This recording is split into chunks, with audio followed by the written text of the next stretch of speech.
Hey everybody, I'm the Lazy Quilter, and this is installment number 3 for my Quilt Basics series, which is 1/4 inch seams today.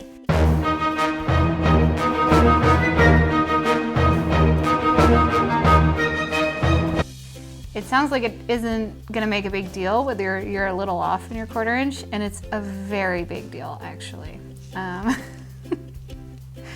You wanna get a pretty accurate one. I'm not gonna sit here and make you rip out and put back in, I rip out, put back in, but we do wanna be working towards a really good 1/4 inch. So in everything that you do in quilting, you are going to use a 1/4 inch seam. In fact, most patterns are written so right at the top it says, all seams 1/4 inch. There's no variation from 1/2 to 5/8 or anything like that. It's always a 1/4 inch. Some people try to just tape their machine to begin with to show them where the 1/4 inch is on it. That's a bad idea. It will probably come out pretty inaccurate. You need a foot. Like, it's just gonna make your life easier. And all the feet that I'm gonna show you today are available at your local dealer. And as far as Janome and Elna goes, these starter feet are usually $15.95, so it's not a big investment.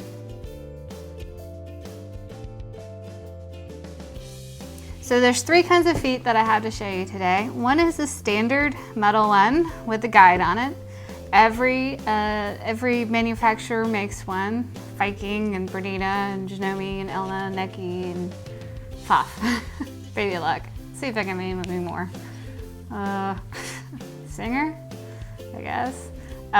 So you can find that for anyone, for any machine that you have.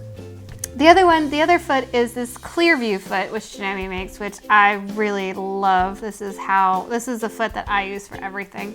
I like the guide, it's great for when you first start out, but I absolutely love to run over my pins, and when I have to run over my pins, that guide kind of slows me down, so I like a no guide foot, and the clear view gives me that. The next one is this walking foot. It actually has feed dogs in it, and Janome technically calls this an AccuFeed foot, but it is a walking foot, and this one has a 1/4 inch guide on it that's going to help us guide the fabric. This is great for binding, or when you're doing stuff like pinwheels that has a ton of seams coming together. This is going to help it feed through. So those are the 3 feet.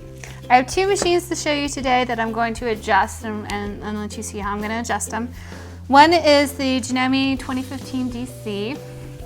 I've sold this machine to a lot of my beginner quilters. I really like it. I think it's rough and tough and can go through anything. It's a basic computerized machine. And then I'm going to show you the Janome Skyline 7. This is my new favorite machine. I just got it in last month, and I absolutely love it. It's a midline quilting machine, so it's not top end, but it is mid. So I'm going to show you beginning of the line and then midline on how to adjust. So I'm going to grab my 1/2 square triangles, and we're going to get started. If we look at this screen, we see that we are in stitch number 0, which is down here, which tells me that I'm in a straight stitch. And we have a stitch width and a stitch length. Stitch width is usually indicated by this zigzag symbol up here, and stitch width is usually, or stitch length is indicated by stitches getting longer and shorter. We're gonna adjust both of these. So these arrows right here allow me to scan to the different areas. You'll see the bar lighting up in different parts of the machine. So I'm gonna light up the width. I'm gonna keep it where it is right now. I'm gonna light up the length, and I'm actually going to take it down to 1.8. The reason being is because 1.8 is the stitch length that you want to quilt at. It's nice, small, tiny stitches, and it will hold your fabric together for a very, very long time. And it will also take ruffles out that you might encounter when you're sewing stuff together, because it might not sew perfectly. So So I'm gonna go ahead and I'm going to lay my fabric in. I'm gonna make sure it's going against this guide. I'm gonna hit my start stop button. And I'm gonna stitch out on scrap. I'm doing this because I want to measure my 1/4 inch. Okay, so there are little white crosses on my ruler and I'm going to use them to measure my 1/4 inch. So from like this solid line to these line of dots is a 1/4 inch. And I'm going to lay them on my seam that I just sewed.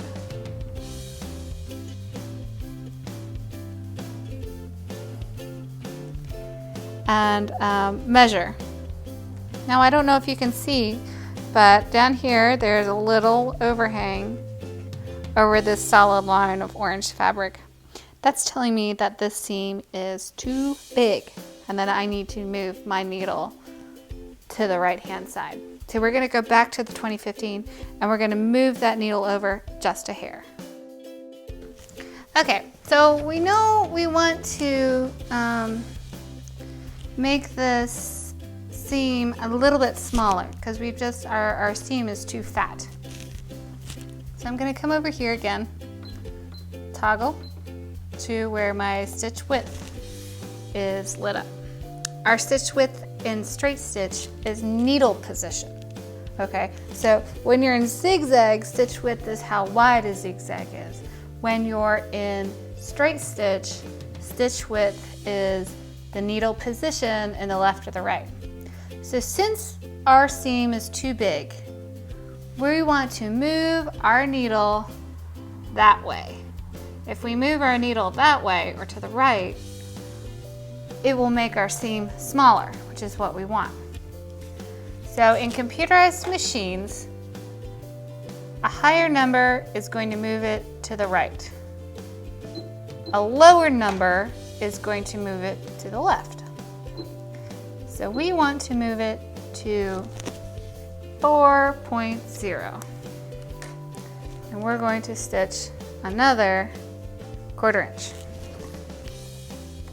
Again, I'm going to put my fabric up to my machine, up to my guide. I'm going to sew. So this is our new seam that we just sewed, and we're going to measure it just like we did last time. And I'm going to lay my seam in with these crosses. Try not to get the glare and blind you guys. So here,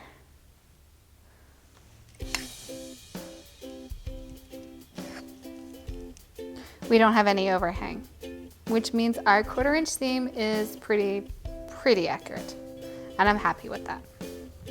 So now let's go over and do the S7.